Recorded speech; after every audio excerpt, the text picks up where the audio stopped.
become a pure observer of whatever actions you do without any reaction. If you are not reacting to it, then in which case it becomes karma yoga. If you react to it, you create karmas. Right? So what does it do by not reacting?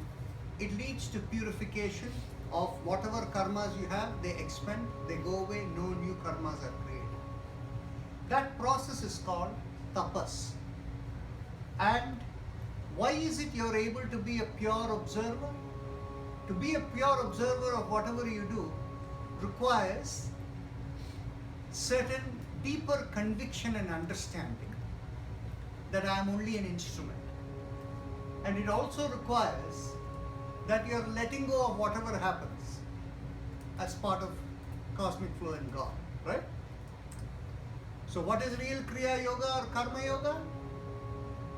The characteristics of it is tapas, swadhyaya and Ishvara pranidhana. Tapas is the purification. Swadhyaya is the inner understanding or reflection within. Ishvara pranidhana is letting go, surrendering all actions to Ishvara.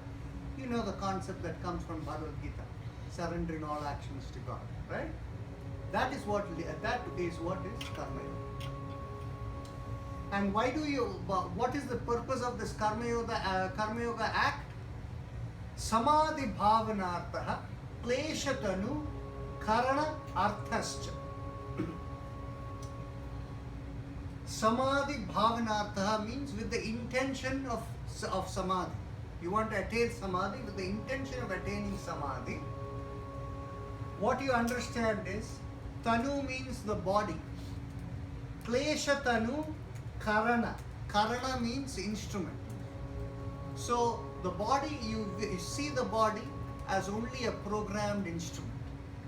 Klesha we understanding as program, even though people say impurity, right? You see the body as a pure instrument, and that is essentially again defining for you the nature of Karma Yoga that leads to Samadhi.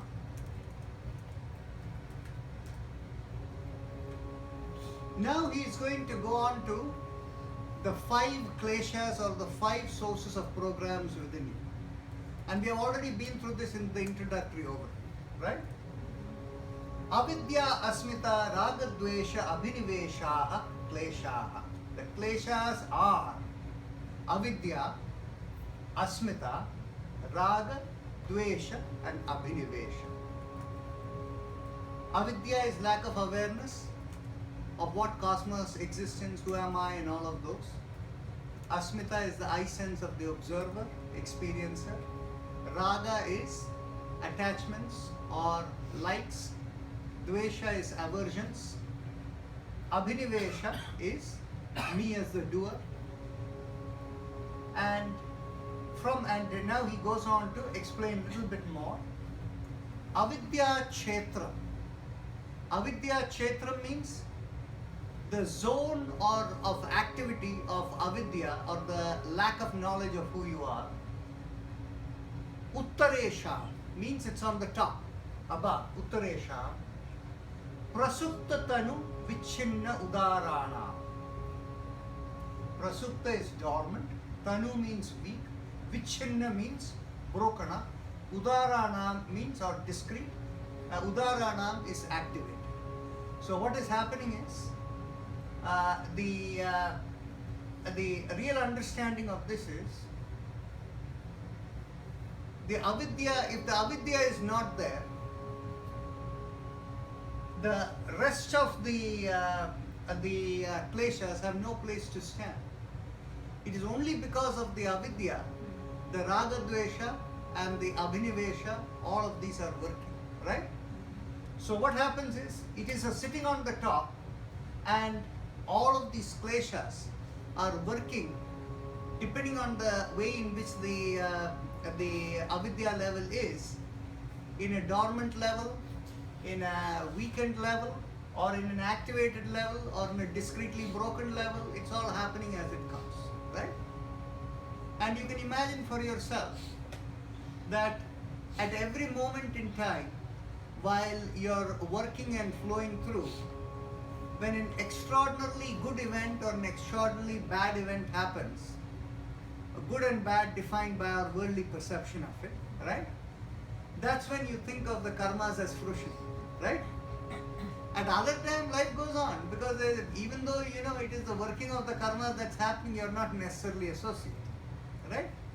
So the big events, so you can immediately relate that these big events of how things can be dormant, weakened, activated, or broken up, all of that you can see over there. Anitya shuchi dukkha anatmasu nitya shuchi sukha atma khyatihi avidya.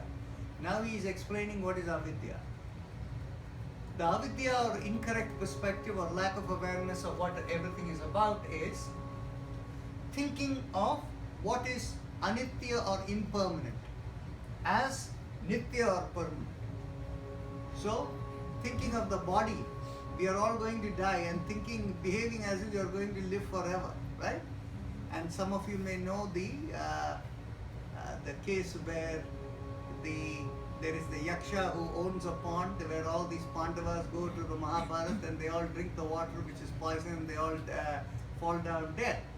And Yudhishthira, who is left over there, he realizes it, and the yaksha says, I will ask you 3 questions. If you answer them correctly, I will give all of them life, right? So the thing is, the question is asked is this particular thing, that what is it that what is the greatest delusion that people have, that the body, while it is completely impermanent, it is going to perish. People behave as if you are going to be there forever. So what happens is, people are in big accumulating mode. They want to get richer and richer, more this thing, as if they are going to live forever. They can be 60, 70, 80 years old. They are still investing and getting a kick out of how much returns they make from Wall Street, right?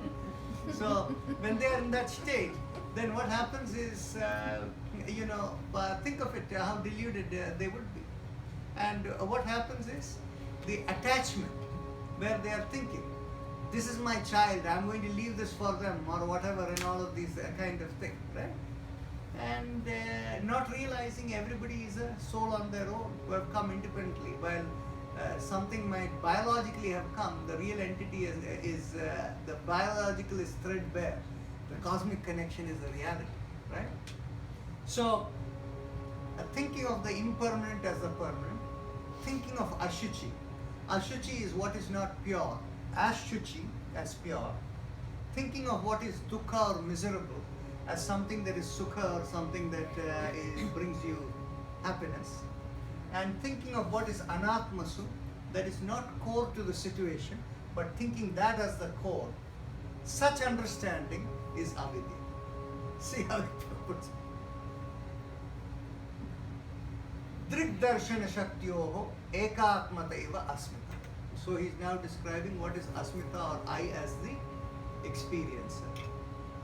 Whatever you see, and the experience or the energy that connects you, that shakti, feeling one with it is asmita.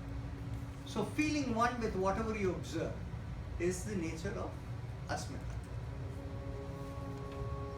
Sukha anushayi raga. What follows from the feeling of happiness is, or pleasure, is attachment or desire. What follows from misery is aversion, dvesha.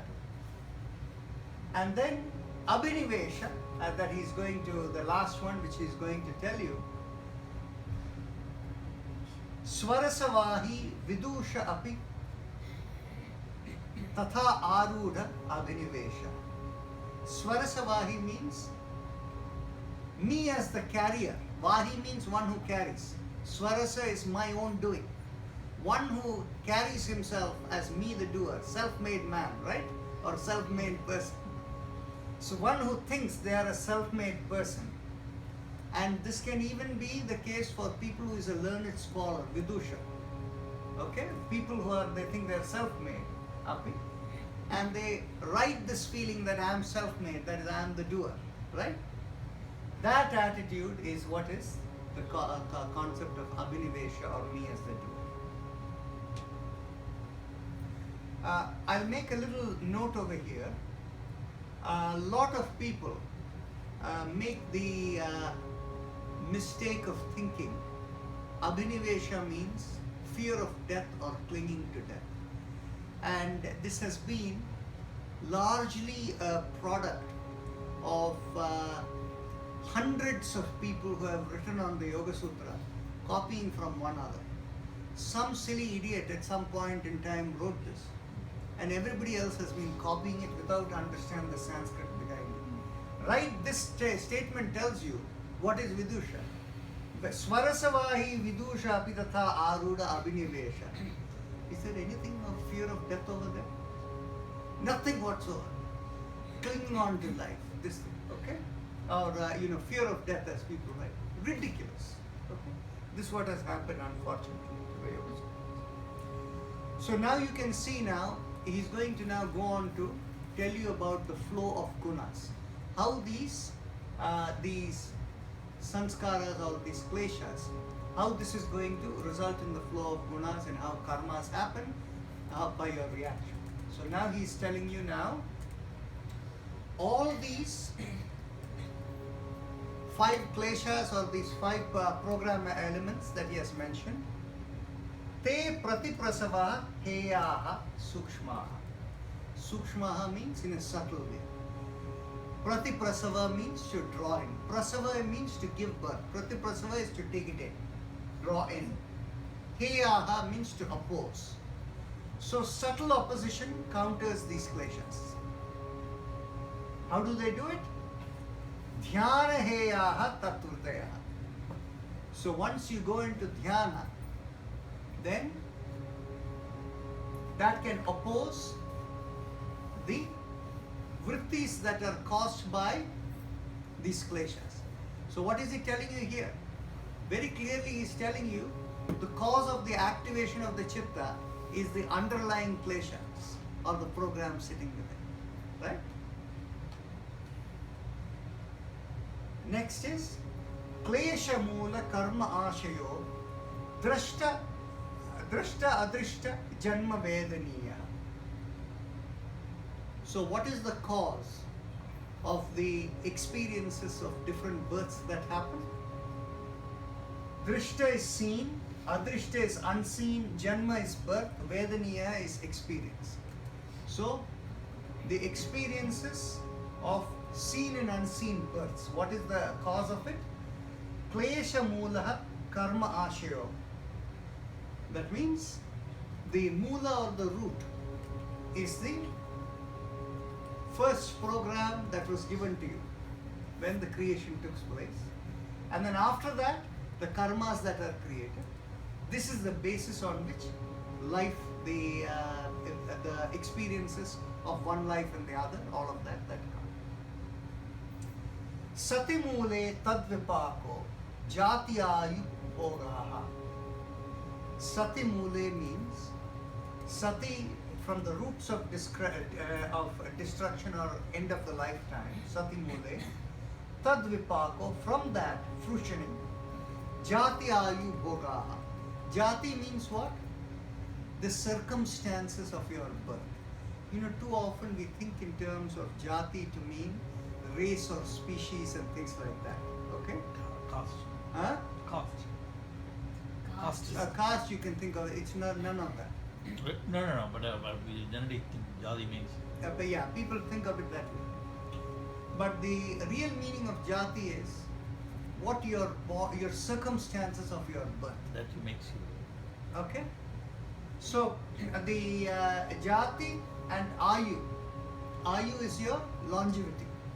Bhogaha is experience. Your experience of your circumstances of your birth and longevity, all of them are determined by the fruitioning of the karmas, karma klesha, from the time of death to the next rebirth. And what will be the nature of these experiences and these all the circumstance of birth? they hlada paritapa phalaha. Hlada means that which makes you feel very good, happy. Go ha ha ha. And paritapa is that which gives you regrets. Phalaha, the fruit. Punya hetutva. The cause of that, the hetu, is the sense of punya or apunya. That means virtuous feelings versus unvirtuous feelings. Actually, we have to realize something. The concept of punya and apunya is the impressions that create within you that make you feel, I have done something good, happy, and the other side you feel you have regrets. That is apunya. So anything that the feeling of compliment or is the punya or feeling positive, and the feeling of regret or guilt is the apunya. Okay? So that becomes the cause of what kind of results that come after. Parinama tapa sanskara dukkaihi gunavritti virodhat cha dukkham eva sarvam vivekinaha. Who is a vivekinaha? An enlightened person. Okay? What does the enlightened person say? Dukkham eva sarvam. Everything is misery. Sarvam is everything, right? Everything is just misery. Why is everything misery? This is what Buddha found, right? Whole life is misery. So detach away from it. And what happens is, he says is, Parinama tapa sanskara dukkaihi gunavritti virodhat. Okay? What is gunavritti virodhat? Actually, let's go to sanskara dukkaihi. Parinama tapa sanskara, let's go to sanskara dukkaihi. You see, the sanskaras the sanskaras are the bundle of all the programs you have, right? What do?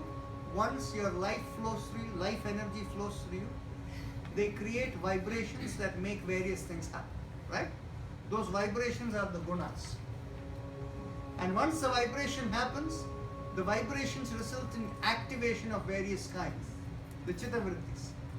So guna vritti that happens, the reaction to it, okay, whatever they may be, that is the virodha, the reactions that are happening.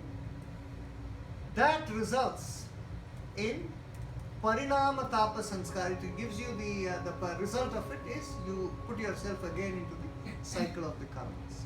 So what happens is the enlightened person realizes that all of this thing is miserable because by your own reactivity you're putting yourself into the cycle of creating more karmas and into more and birth and rebirth. And this was the conclusion of Buddha, right? Heyam dukkham anagata. So, what does the enlightened person say? Oppose all the dukkhas that are yet to come. How do you oppose all the dukkhas that are yet to come? Drashta drishyo sanyogo heya hetu. Whatever you see, the association, if you oppose the association, then in which case you will oppose the cause of coming of new karmas. In other words, being non-reactive. Whatever you observe, you just observe, you don't associate yourself into it. Prakasha kriya sthiti sheelam bhuta indriya atmakam bhoga apavargartham drishyam. Prakasha means, actually let's go to the word sheelam. Sheelam means the nature. What is the nature of all of this? The nature is prakasha, kriya or sthiti. Prakasha means bright, light. Kriya means active, or sthiti means established. This is understood from the language of other Vedanta and all of this as the Sattva-guna, the Rajo-guna and the Tamo-guna. These three natures, what happens is, what about these three natures? Bhuta indriyatmakam. Bhuta indriyatmakam means anything that is in the nature of matter. These are the three types of nature or vibrations that engulf anything that is in the nature of matter. Okay? As a result of it, there are experiences that are coming as a result of the vibration, which is the bhoga. Apavargartha, in other words, you don't classify them. You are completely immune to any reaction. No reaction to them. Apavarga means no classification. Apavargartha, drishya. That is being a pure observer. You're a pure observer when you don't classify anything, whatever hits, as a result of the gunas flowing. So if someone is showing some compassion to certain things, so is it still called an association? Still an association. It is an association, but the thing is, you see, the way in which we have to understand compassion is, we don't feel sorry for the event. We don't feel sorry for the person, but we understand where the person is coming from and we try to comfort the person. You follow what it is? So in other words, the enlightened person will be empathetic towards why somebody is feeling some way.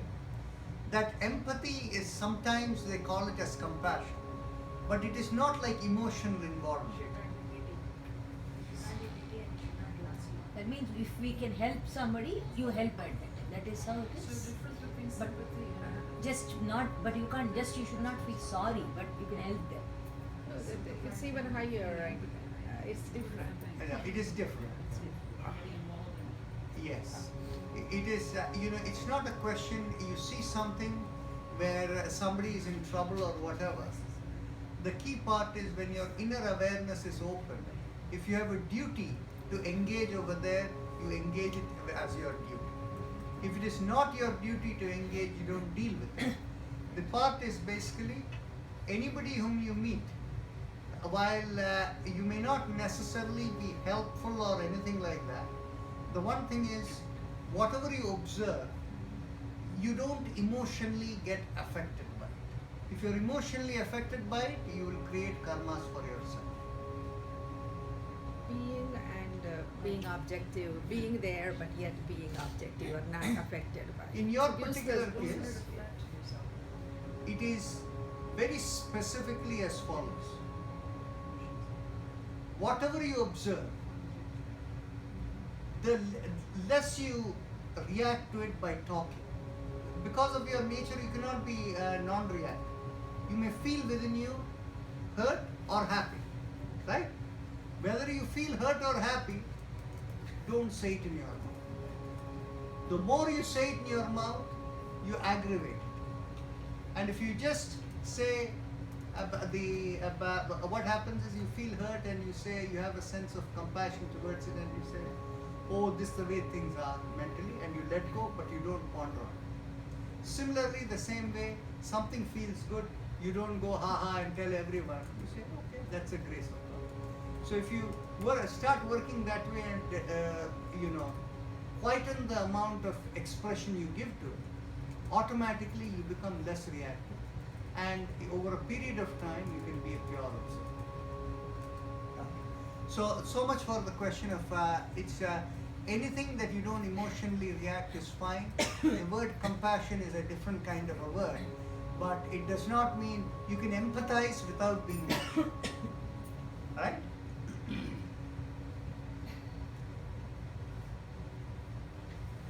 Okay. So now he goes on to describe a little bit more in the nature of the flow of vibrations of the gunas. Okay? What he's talking is the flow of the gunas are Vishesha, Avishesha, Linga Matra, Alingani, Guna Parvani. Anytime vibrations flow through something, vibrations is what makes the whole world. Right? And what is the nature of vibrations? The nature of vibrations can be Vishesha, that is specific, or it could be non-specific. It could be Linga Matra, it could be indicative, or it could be even without indications whatsoever. But gunas pervade everything that is created. Okay? To explain this, our Vyasa in his commentary of the Yoga Sutras writes that the specificity are the 5 elements, the 5 attributes, and the 11 sensory organs, the 11th sensory organ being the mind. The other 10 are 5 of the organs of perceptions and 5 organs of actions. Okay? Now, non-specific is anything that you simply observe as something neither good nor bad that way.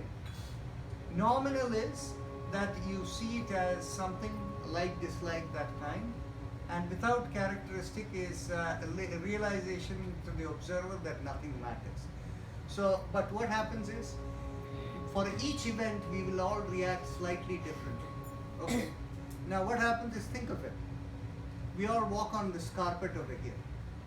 Okay. There is energy flowing through everything, everywhere in the space, in the carpet, everything all over. In all of these, we don't even think about it, we didn't react it, we have just accepted it. That is the state where there is a case of, there is no specific association whatsoever, alinga, right? But gunas are vibrations are flowing. If you think in terms of linga matra, what happens is, now at some point in time you go into a new home and you observe the color of the couch is red, and then that concept of red versus white or whatever you may have white in your home, so you see the characteristic. Oh, it is a couch, it is this color or whatever. So you simply see the characteristic over there externally.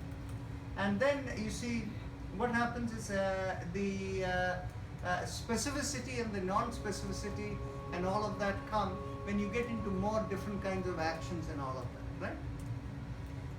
Next is drishta drishimatraha shuddha api pratyaya anupashyaya. Pratyaya, I've already told you how you engage with anything, right?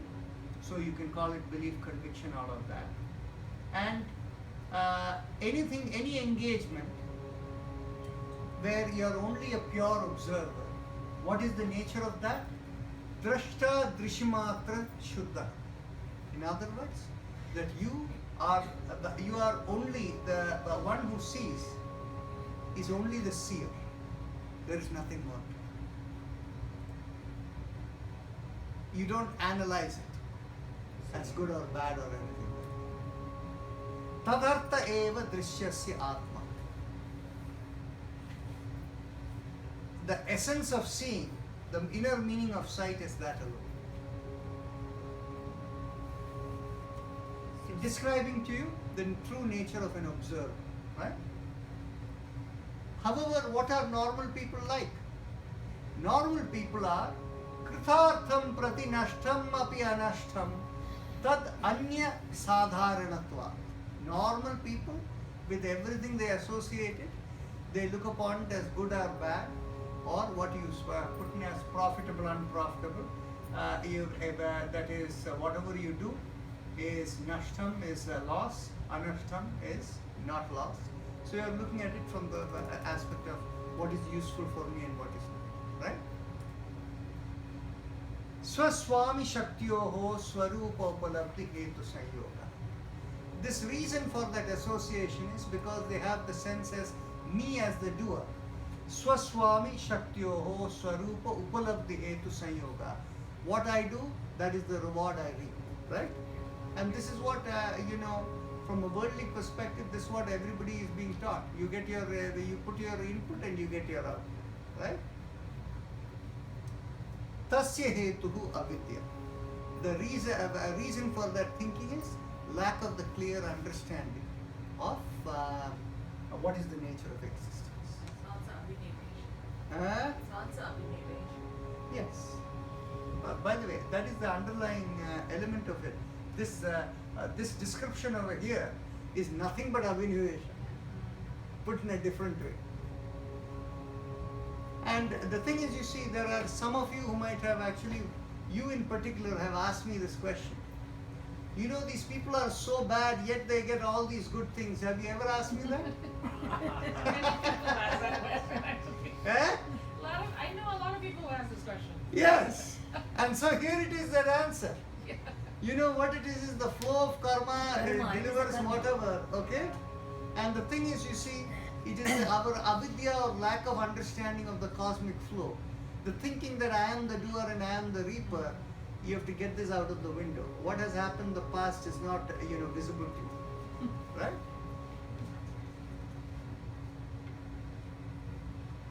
Now, tad abhavat sayoga abhavo hanam drishta drishe kaivalyam. So what is the state of becoming completely free? Liberated is the state when you don't have that association as me as the doer, me as the reaper of what I saw or whatever. You simply have the pure observer status. That is what leads to kaivalya. Viveka khyati aviplava hana upaya. Because of the viveka or that enlightenment, what happens is the solution is to be non-reactive. Aviplava is non-reactive. So this actually concludes the first part of the second chapter. And I'm going to introduce you to the second part before we take a break. Essentially here what he is going to tell you in the second part is, he's going to introduce to you the concept of the eightfold yoga or Ashtanga yoga that many of you have heard of, right? That is Yama, Niyama, Asana, Pranayama, Pratyahara, Dharana, Dhyana and Samadhi. How does he begin? The process of this enlightenment. He has just taken you to the point of enlightenment, right? It is the enlightenment whereby through which you become non-reactive, he has explained. And now he is saying, to reach that stage, how do you reach that stage? Tasya saptadha pranta bhumihi prajna. That enlightenment or that intuitive understanding comes by crossing sevenfold boundaries. Tasya of that, to attain that. Saptada pranta. What is the meaning of pranta? Anything which has a boundary is a pranta. Anta means end. Pranta is that which holds something. Okay? So, sevenfold. Saptada pranta bhumi. So, sevenfold demarcated segments you need to cross in order to achieve the state of inner awareness. Yoga anga anusthana ashuddhi chaye jnana deeptihi aviveka khyate. So, through the Anushthanat is the program, through the programs of the segments of yoga, yoga anga, parts of yoga, what happens? All the impurities you have, they wear off. Ashuddhi chaye, jnana deepti. By the enlightenment of jnana is how you become wise. That is how the viveka comes. Okay? So he describes to you essentially the purification process by the practice of yoga is what brings enlightenment. Okay? And what are the 8 parts of yoga? Yama, Niyama, Asana, Pranayama, Pratyahara, Dharana, Dhyana, Samadhaya, Ashtau Angani. The 8 angas or parts of yoga are these. Now, he is going to tell you about Yama, Niyama, Asana, Pranayama, Pratyahara, Dharana, Dhyana and all of them. Plain Yama, Niyama, Asana, Pranayama and Pratyahara right up front. Then after that, let's go and examine what Patanjali is describing each one of them. Yama literally means working with discretion. Okay? In any act you do, working with discretion. And we should think of it as being true to our conscience. So Yama should be interpreted as being true to your conscience. In the case of Niyama, you have to think of it as working in a regular way that is consistent with your biorhythm. With respect to asana, we have to think in terms of aligning of the nadis or the primovascular system in our body so that the communications are perfect with it. The pranayama is literally regulation of vitality, and we'll get into it a little further as to what it really means when we look at different aspects of regulation of vitality. Actually, I'll say it right now because then when we get into the sutra, we'll be specific to that one. I guess many of you know that oxygenization in the system increases the level of energy in the body, largely because more oxygen, there is already glucose in all our cells. More oxygen being available means the potential vitality in our body increases. Okay? Oxygen mixing with glucose produces energy, and that's how it works. Now, that is why we do Bhastrika Pranayam very often. We do that Bhastrika Pranayama because when a person is stressed, the yogic definition of stress is when the demands are more than the supply of vitality to deal with. So if we can increase vitality. Now another way in which we regulate vitality is, many of you know the alternate nostril breathing, right? It is really actually, when we talk about vitality, it is the brain that is controlling the vitality in the body. How does it control?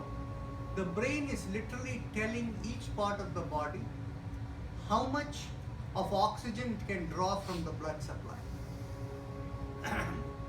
And so, what ends up happening is, you can understand the vitality is really controlled by the nervous system of the body.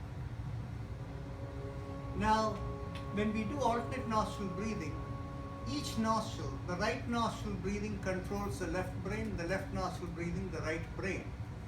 The right brain is the creative brain, and the left brain is the logical brain. Okay? So, if we wanted to, while alternate nostril breathing is trying to balance, if there is an imbalance in the system and you know where it is, and you have low vitality going into one side of the body, you can actually take that side of the nostril, inhale from there. And there is a difference between inhaling from one nostril and exhaling through the other versus inhaling and exhaling through the same nostril. And when you inhale and exhale from the same nostril, this is what is called Surya Pranayama or Chandra Pranayama, depending upon which nostril you inhale and exhale through. And when you inhale through one nostril and exhale through the other, that is what is called Surya Bhedi or Chandra Bhedi. And each of these has a different effect. When you inhale through one and exhale through another, the primary impact is on the opposite side of the brain, the secondary impact is on that side of the brain. Let's say you inhale through the right nostril, it has bigger impact on the left brain, and then when you exhale through the left nostril, it has a minor impact on the right brain. Whereas if you inhale and exhale through the same nostril, it is only the opposite side of the brain that is affected. Okay? So the right brain is on the right side of the body and left brain is left side of the body? That's correct. But it affects the opposite side of the body. So we can quickly understand when we talk of pranayama, we are literally thinking of the communication from the brain that allows for which part of the body absorbs how much of vitality. That's what we're talking about. So even a lot of people have this confusion. Why is it we talk of breath and we are talking of prana? Because breath and prana seem to be related to each other, but are they the same? Right? And in fact, what happens is, even from the definition of death, while people talk of brain death, but the real definition of death is when the brain is no longer responding and the breathing is no longer happening, that's when a person is dead. You have to look at both. One alone is not enough. When people become brain dead, they can put them on this heart-lung machine, and it is all functioning. But on the other hand, there is no independent ability for the lung to function anymore. Then they are dead. Right? So anyway, so the pranayama concept is a regulation of vitality, and you can see in what dimensions we can do the regulation. The left, right, and this thing, right? Okay. And another aspect of the regulation is we have our our nervous system is divided into the central nervous system, which is the brain, and the spinal cord, the nerves that are over there. Now what happens is from the spinal cord and maybe certain lower aspects of the brain, there is the peripheral nervous system that goes out to every part of the body. Okay? The peripheral nervous system has two segments to it. One is what is called as the somatic nerve or the motor nerves, and the other which is called the sensory nerves or the efferent nerves. And not afferent nerves. So efferent nerves are the ones which are communicating out. Afferent nerves are the ones which are bringing in sensory communications inside. So what happens is, now while working through the spine you get all of that. If the input from the rest of the body is not coming, the brain cannot allocate vitality properly either. So the peripheral nervous system, and in particular the afferent nerve, is controlled by Ujjayi prana. Okay? So you can understand how it is pranayama controls the whole vitality system in our body. How you regulate it. Okay? So that is what pranayama is. And what happens is, when we work with, remember, pranayama is the source of energy, means the body gives energy in order to fulfill its purpose, right? So if you are going to do your duty, by doing your duty as a pure observer, what will happen? All your bundle of programs will melt away by the finish off, right? And that is the karma yoga process, right? So you will see, pranayama is recognized as the great purifier when Patanjali talks about it, okay? And then thereafter, when the purification, when the person reaches a higher level of purification, you become sensitive to the vibrations and rhythm inside. So if you withdraw your awareness inside, by the way, not your senses, if you withdraw your awareness inside, which also includes taking senses in, right? But if you withdraw your awareness inside, you can get control of your sense organs. And that is what is pratyahara.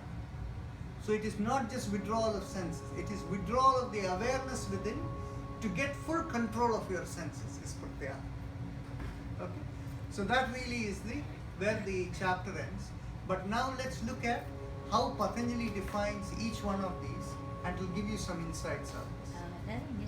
This pranayama, you said so many different types. Now everybody can do everything. How is it? The ones that are related to partial brain activation, like the Chandra Vedi, Surya Vedi, Chandra Pranayama, Surya Pranayama. If anybody is in a balanced state, it will make them imbalanced. So why will they want to do it? Right? And what happens is, the Ujjayi Pranayama and the Bhastrika Pranayama, I think anybody can do it, it's not a problem. But again, the Ujjayi Pranayama at a low level, when you're only doing throat breathing, there is no problem. But Ujjayi Pranayama at higher levels, which involve visualization, mantras and things, everybody cannot do. Only when the Sushumna Nadi is clear, one should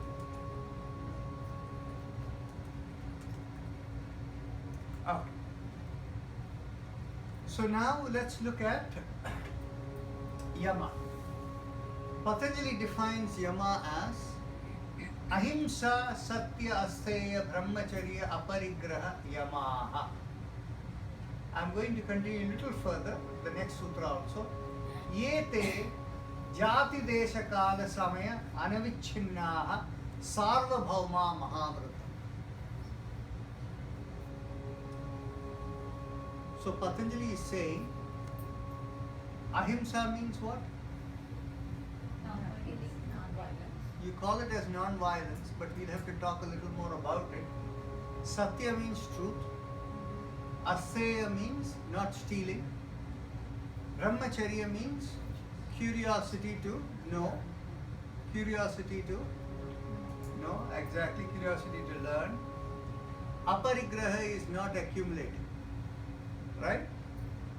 These are the yama.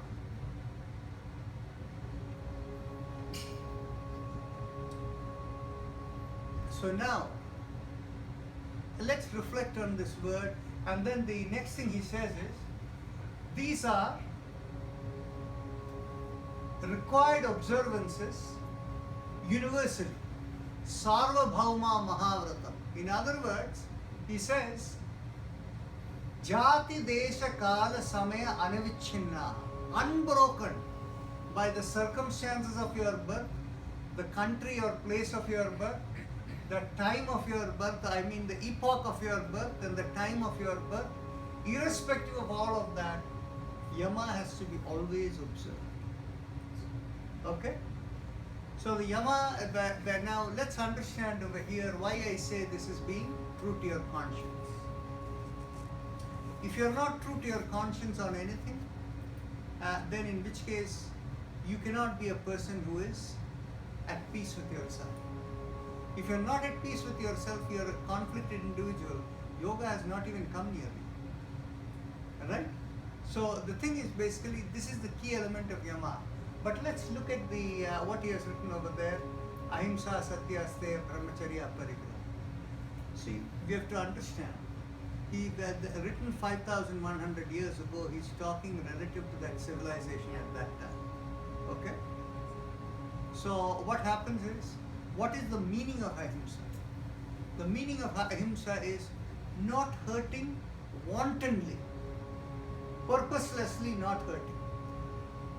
If a wild animal comes chasing you to kill you, and you say you won't hurt the wild animal, it will kill you and eat you. Right?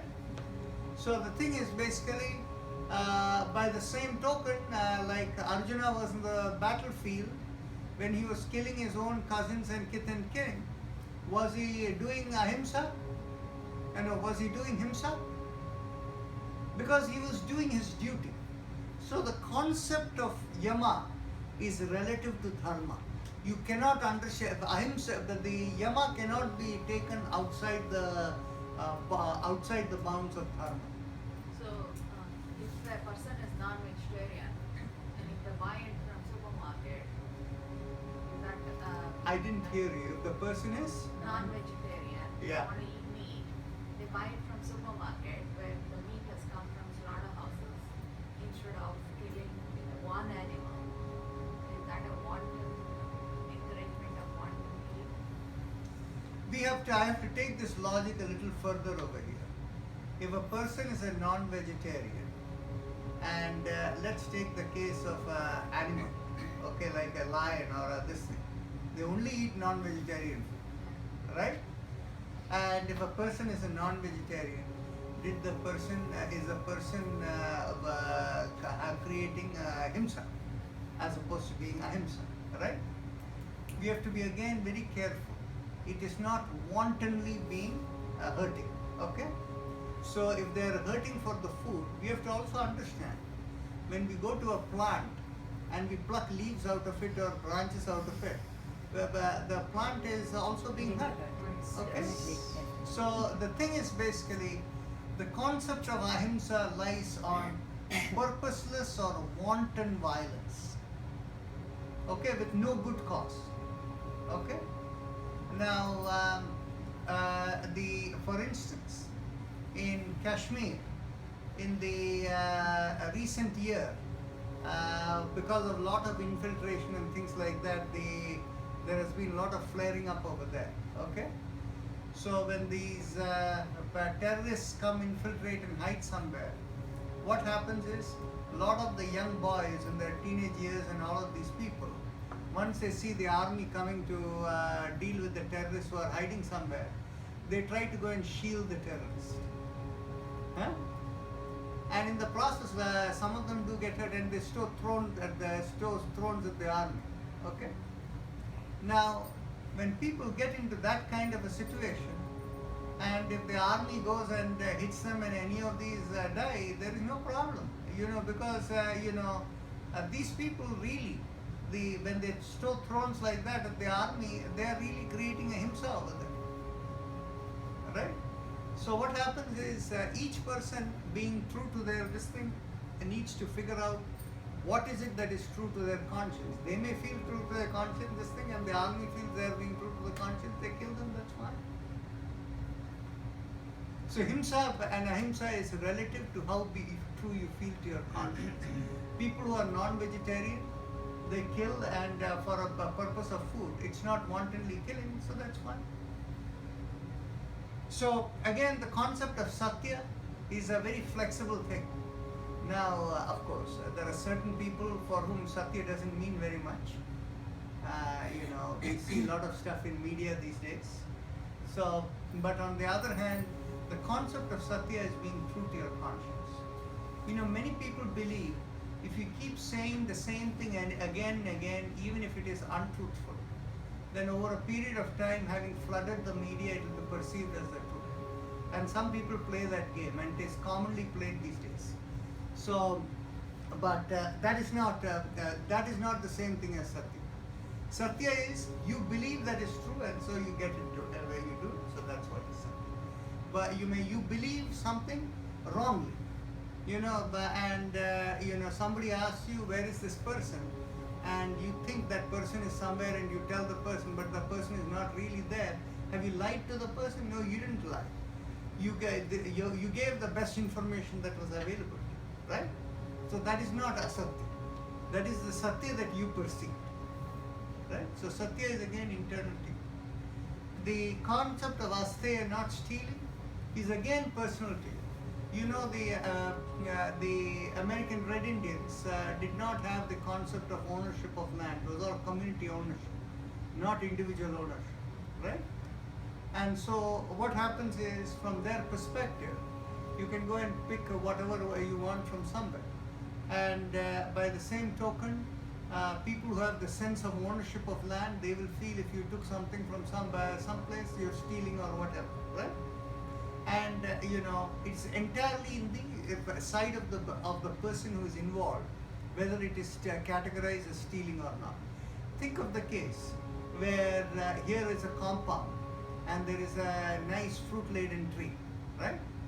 And the fruit is coming over the compound wall, over a branch of the tree, and it is over there, okay? If somebody is walking by and they can reach one, they pluck a mango over there and take it and go, is that stealing? No. You're not saying, you don't think it's stealing? I don't think so. It's outside the boundary. It's only the branch that is outside. It's still up in the tree. I can reach, right? Okay, you reach it and take it, so it's not stealing. Still stealing. Okay? Well, How many For me, it is. For her, maybe it's not. So there you go. it's about- You Yeah, see, exactly. that is the point I want to make. Okay, but if for one person it means stealing, for another person it is not. It is. So it's different. Now, That is true to For conscience. me, That is it what is. it is. If Yeah. I go inside the house. I'm not it's saying you're okay. wrong. I'm No, saying for me. yeah, I mean, it is for me too. It's a stealing, so. yeah. Now, on the other hand, if that ripe fruit had fallen on the sidewalk That's over different. there, that's a different matter, right? Now, on the other hand, this hungry man over there, climbs the wall and takes a mango up from the tree over there. In your case, would you consider that stealing?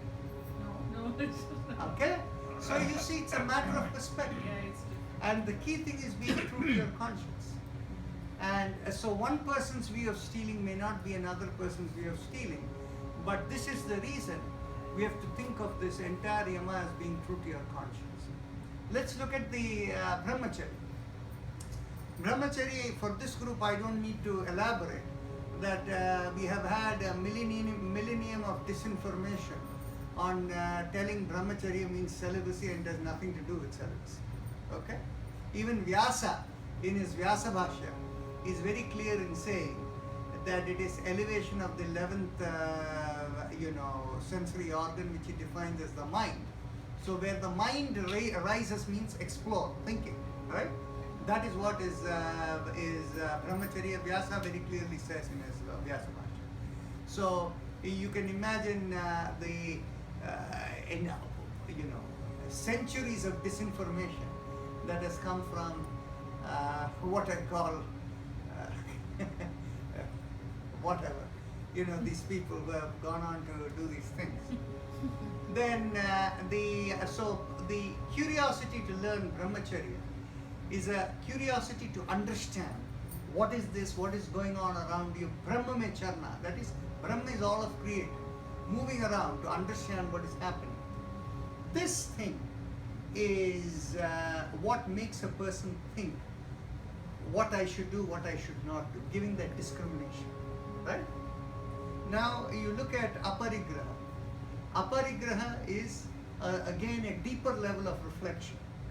If you go on accumulating more and more stuff, your space will become a garbage dump. Okay? And not only that, attachment continues to increase. And the only way you accumulate more and more is by denying somebody else something that is needed, right?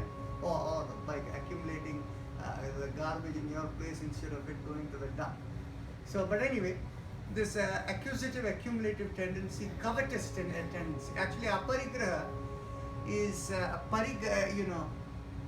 parigraha means, actually it is more important, I should put it this way. It borders on this concept of jealousy.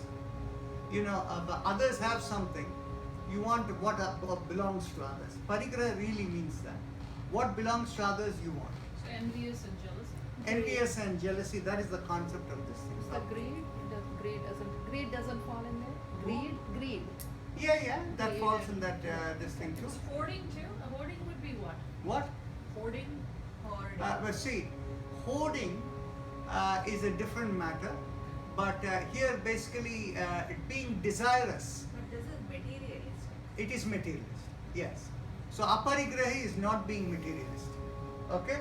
Not seeking what others have on that kind of thing. So how about this competitiveness between people, right? Like in the professional field, especially in sports and athletics, where they have a lot of competition. That would be So- ahimsa. Himsa. So that is Hurting not. others. See, I understand what you're saying. What was the question? No, the question is, in all these sporting fields where people are competing, somebody wants to be the winner kind of thing, right? Now the thing is basically, the reality, yogic approach to sporting fields is, you participate in the sporting field without the sense of whether you're winning or losing. Okay? You end up winning, that's good. And the thing is, whereas on the other hand, today's lot of the sports have become, there's a lot of money and gambling and things involved over there. So sports have become something different. In the olden age, I think sports was more something for the soul, and now it is something for something else. Indian cricket team.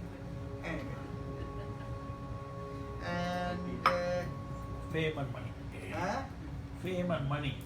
Yeah. Look at Virat Kohli. Fame, name, and So is there a reason why everything is so money oriented in Greed. this era? Okay. Why? Is there any spiritual reason? See, what happens is, as much as there has been a lot of money orientation you see here, the reality that we also see is, if you think in terms of Bill Gates Foundation, if you look in terms of what this man, Warren Buffett has done, if you think in terms of this man who contributes 90% of his income in charity, you do see people of extraordinary wealth giving away most of their wealth. Huh? Now, by the same token, you see there are some people who are craving about the wealth, no matter how much they have, right? And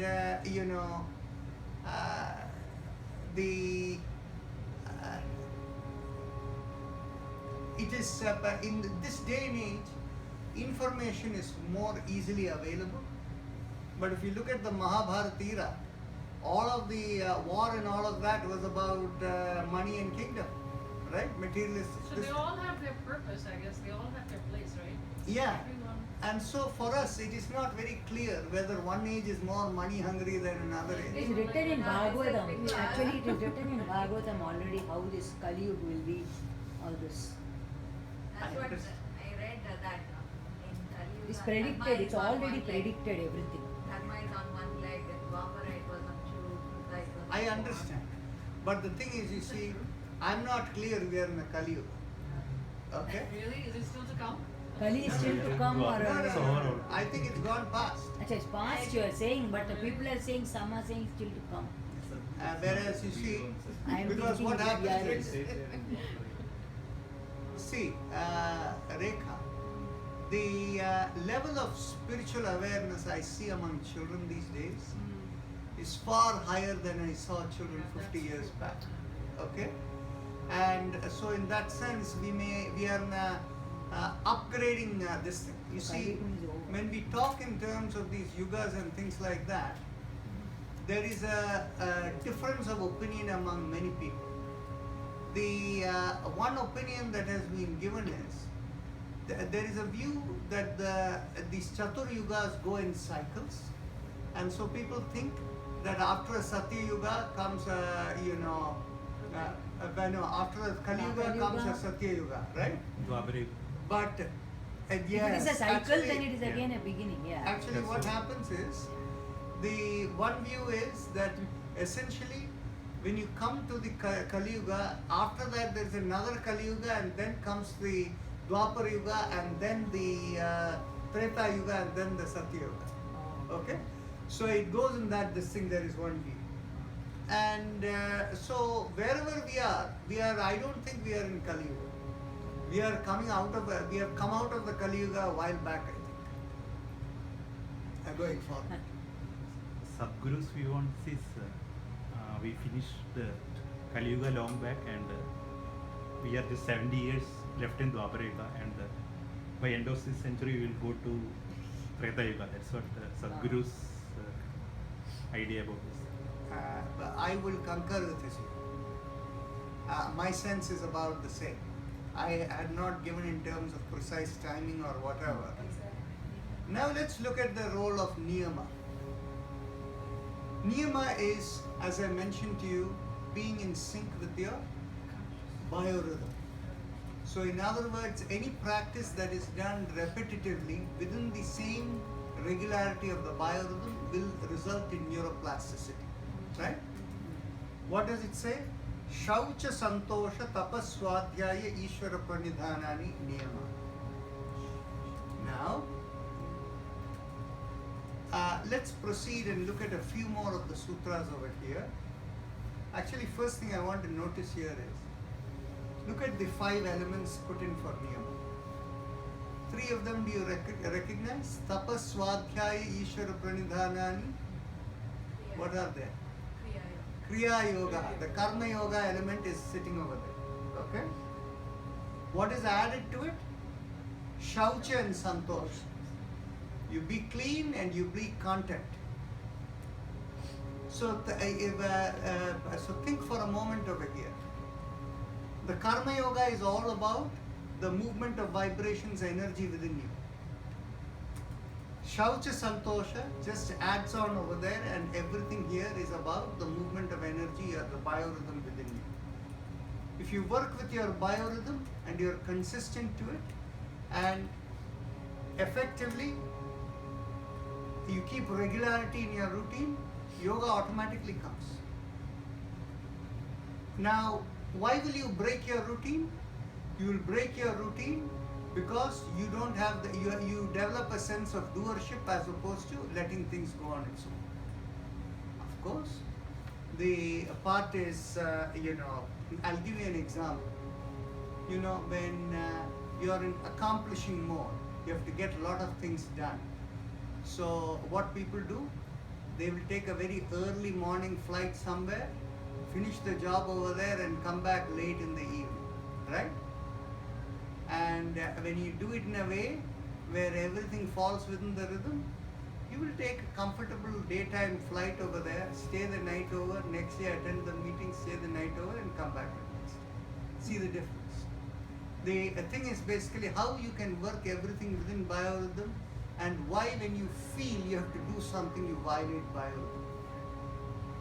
Okay? And think of it. The moment you have the tapas, swadhyaya, ishwar pranidhani, the pranidhanani is really telling you about you working as an instrument. When you work as an instrument, you work with the biorhythm. By the way, every time I go to Houston, I go at a flight when I reach there at a good time. I don't go late nights or very early morning. And what happens is, you'll find that everything from the time I land till the time I leave, I can be functional and working. Otherwise, you disturb the whole thing.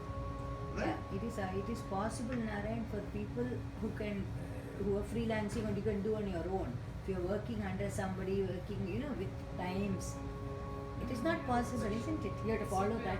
You see, what happens is, finally yoga is about the realization that everything you do over here, work, earning money, and all of these things are all incidental to something larger and accomplishing what you do for the cosmic flow. So, the moment that lack of realization is there, then the fact that you earn money for your living becomes very important. But what happens is, the moment you realize money is an incidental cause for you to fulfill the purpose of your dharma, then in which case you're no longer working. And when you have the sense of insecurity, is because it's lack of perspective of the cosmic flow. And you will begin to realize, and it will happen, you take it in the natural stride, everything will fall into place. Anyway, so vitarka badhane pratipaksha bhavana. Anytime you are going to argue mentally that I am going to violate my niyama because I have to do this, I have to get done or whatever, then what happens is, the moment you argue for yourself, for a moment reflect what is going to happen as a consequence of that. Pratipaksha is the opposite, so you reflect what is going to happen, just reflect on the opposite that will happen if you do that. Okay? Go back. That's why. Yeah, I will read that.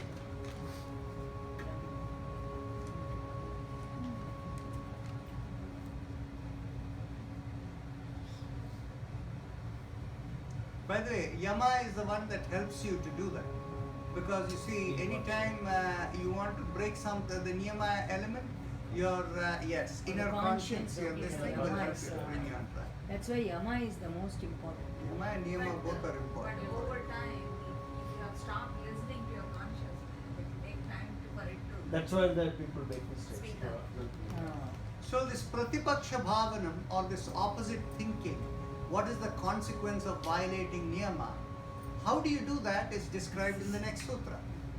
Vitarka hinsa deha krita karita anumodita lobha krodha moha purvaka mrudu madhya adhimatra dukkha ajnana ananta phala iti pratipaksha bhavana.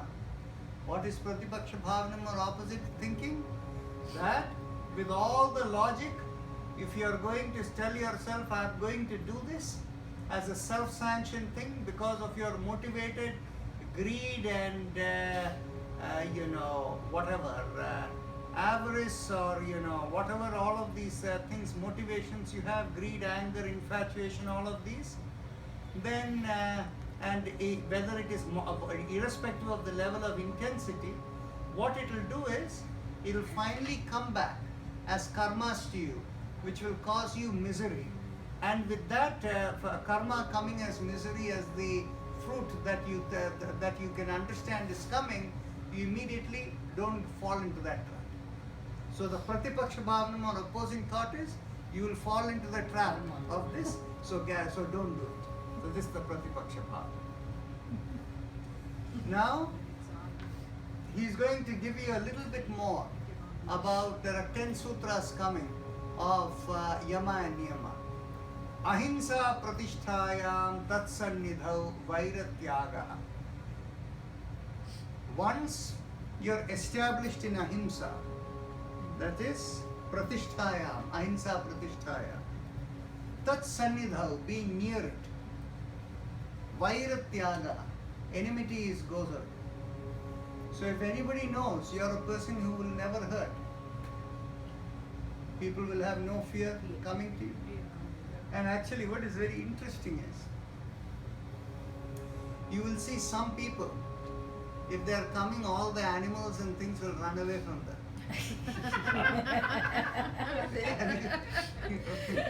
And then there are other people whose vibrations, they come and all the animals come running to them. Have you noticed such people? Yeah. Class. Yes. Satya pratisthayam kriya phalashrayatva.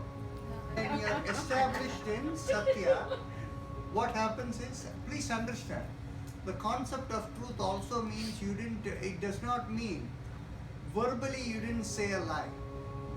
Your intent to say a lie includes hidden agenda. If you have hidden agendas in your mind, but you didn't speak any untruth, that's equal to have not said the truth. With thought, even the thought. Even a thought, yeah, thought. Yeah, Even a mind thought. manipulation. Yeah, Very thought exactly. itself. You don't need to express it. And so what happens is, if you are completely truthful and open, remember, the entire cosmos is a teamwork, working place, everything is working off each other. Yeah. If you are open and honest, every act is most fruitful, because everyone will work collaboratively. But when you tend to be a person who is, very strategic, manipulative, careful what you say, you can technically say, I didn't say a lie, but your heart is full of lies seeking to hide, right? Then in which case, nothing is going to fruit. Asteya pratisthayam sarva ratna upasthana. If you are a person who is known to be a person who will never steal, all the gems will come and reside with you. What does it mean? Literally means is people feel comfortable and keeping their valuables with you if they know you won't steal. Brahmacharya pratisthayam virya labha. When you are established in curiosity to learn, what happens? Curiosity to learn is the greatest driver of vigor. If you want to I learn, like that definition. Good. Huh? That's a beautiful definition. Yeah, when you have this thing, it will generate energy. And also the expansion will occur. Huh? So you expansion. Yeah. Absolutely. Yeah. Which one was that? They established that brahmacharya. Brahmacharya. By the way, all of you, it is your curiosity to learn that brings you over here. That's what you hear. And that's what drives your energy to do that. And for yoga especially, it's very important. Yes. Aparigraha sthairye janma kathanta sambodha. If you are a person who is not seeking to acquire more and interested in what others have and things like that, then you have begun to understand what is the meaning of existence. Okay? Yeah? It gives idea.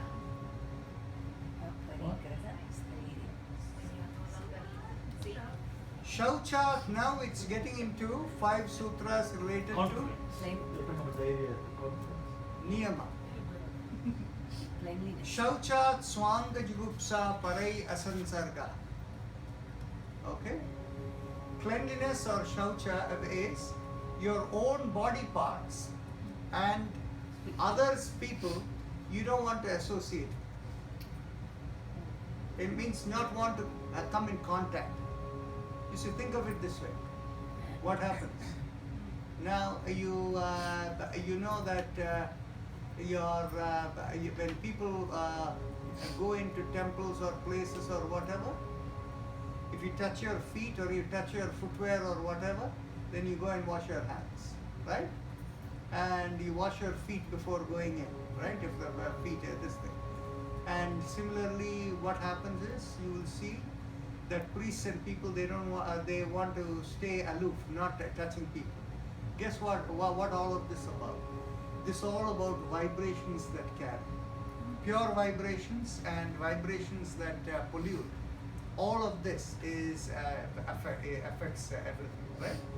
Because vibration is what finally make you do. And finally, what happens is, if you're a person who is well connected, no matter what hits you, nothing affects you, right? But then during the period when you are starting, you want to be careful about who you associate it with and what vibrations are coming to you. And your personal cleanliness too. You have seen this yourself.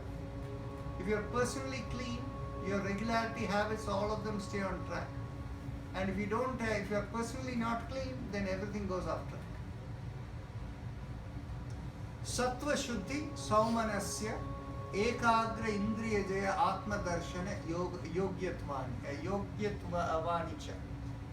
So what happens is, it basically is telling you that it is this regularity, that is niyama, that brings the sattva shuddhi within you. The sattva guna and the cleanliness, purity with saumanasya, good mind. Ekagra indriya jaya, and this is what allows you to be one-pointed focus and overcome the or control all your sense organs, and makes you eligible, yogyatvani, makes you eligible for atma darshana, for your in order for you to see your own soul, your inner being. Santosha anuttama sukhalava. With contentment, you get high level of happiness. Kaya indriya shuddhi chayat tapasa. When the impurity of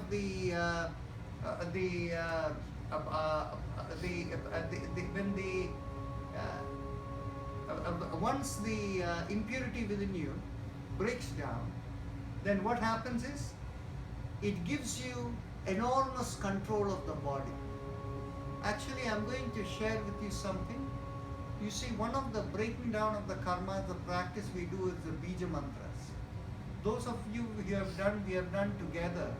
Have you noticed the difference from before and after the bija mantra, how clean and open you feel? You see, it is the inner purification leads to a higher ability for the body. If the inner purification is not there, how much you can use your body is limited.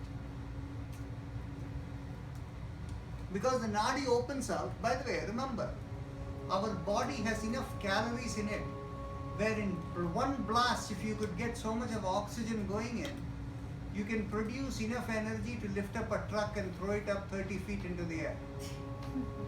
That's the amount of calories you have in your body. Okay? Whereas on the other hand, you cannot utilize all of them because your nadis do not have the ability to bring in, to communicate so rapidly, to produce all of that energy at the same time by mixing the oxygen. Okay? Swadhyayat Ishtadeva Samprayoga. By your inner learning and inner connection, you can connect into Ishtadevas, all these spirits, and you can get whatever you want from them. Samadhi Siddhi Ishvara Pranidhana. Samadhi is attained by surrender to God. So you can see over here, effectively, what you have seen is, by Kriya Yoga alone, this is literally you have seen the Tapaswadhyaya Ishvara Pranidhana and Shaucha and Santosha you add, that is what is Yama, right? So effectively the Karma Yoga alone leads to the purification that will lead you to Samadhi. Now many of you who come from the Indian background, you can all realize now that why it is in the Indian system, this concept of Hatha Yoga was not part of normal family life. Whereas the focus was on regularity in living. Sleep about the same time, wake up about the same time, have about conscience in living, right? And that is how you can understand how it purifies. Now, next sutra is, and now we are coming to the asana part. Sthiram Sukham Asanam. I'm going to read all the three sutras together. Prayatna Shaitilya Ananta Samapatibhyam Tato Dvandva Anabhighata. Sthiram Sukham Asana. When you are able to stay in a steady pose, in a very comfortable way, then that is asana. So think of it. If you cannot have steadiness, there is no asana. If you cannot be comfortable, there is no asana, right? Prayatna shaitilya, that is the effort that you put in is so. Prayatna shaitilya, the effort is light, okay? The effort is light, and in the asana, not only is the effort light, but you can be in that position for a long period of time with complete engrossment. So if you are sitting in a way where you cannot be in that position for complete engrossment, that clearly cannot be the asana that he's talking about. Tato dvandva anabhighata. In that state, dvandva is opposites. You are unaffected by the opposites. A hot, cold or whatever, you don't feel any this thing, you are okay.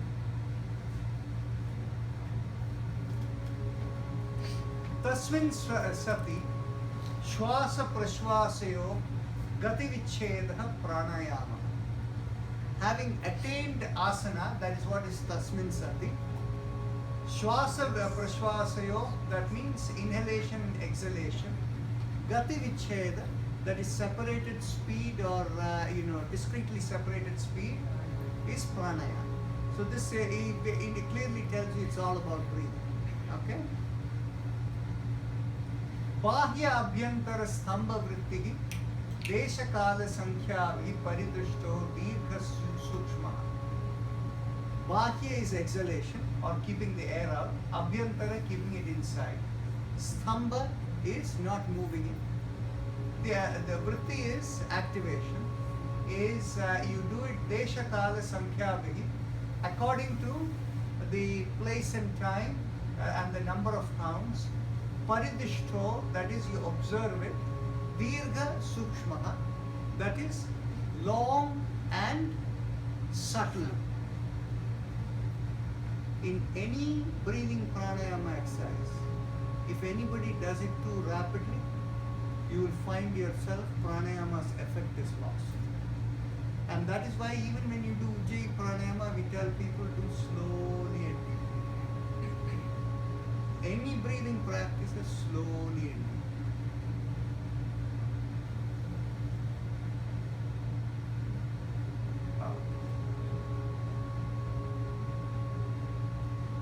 Next, the pranayama continues. Bahya abhyantara vishaya akshepi chaturtha. In the pranayama concept, there is a concept that you can go beyond the state of inhalation, exhalation and stopping the breath. And this is called kevala kumbhaka, and this is what the fourth stage is. Tatachiyate prakasha avarana. Once you go into that state, whatever is your inner program, or I shouldn't say inner program, your inner atma, your inner awareness, covering that is all the klesha karmas. So they block the inner light. So it is essentially saying, by doing pranayama, it wears away the covering of the inner light. The inner light is your true entity, and the covering is all the programs, they all wear away. And now you can realize that what is happening is, by doing karma, that is karma yoga or kriya yoga activity, slowly you begin to wear away the programs with it. Dharana sucha yogyata manasa. So through pranayama, your mind becomes ready for 1-point force. And all of you have experienced it. You have all experienced how simply by doing Bhastrika pranayama 3 or 4 rounds, the mind becomes very, very calm for you to do meditation, right? At 1-point force. Now, the last 2 sutras of the second chapter is telling you about pratyahara. I am going to read both together so that we can understand it together. Svavishaya asamprayoge chitta swarupa anukara iva indriyanam pratyahara Tata parama vashyat indriyana. Tat parama vashyat indriyana means there you have supreme control over the indriyas or the sense organs. The previous sutra 54 says, Svavishaya asamprayoge chitta swarupa anukara iva indriyanam pratyahara. What happens is, if you can become one with your chitta, in other words, you are no longer externally focused, you become, your focus becomes inwardly aware to your chitta, you become observant of that, you become one with it, and then anukara iva indriyana, and through that you are able to connect into the sense organs. That is pratyahara. As a result of developing the inner connection with the sense organs, you get supreme control over the sense organs. So you can see how many of the Yoga Sutra translations says pratyahara is withdrawal of the senses, right? Makes no sense.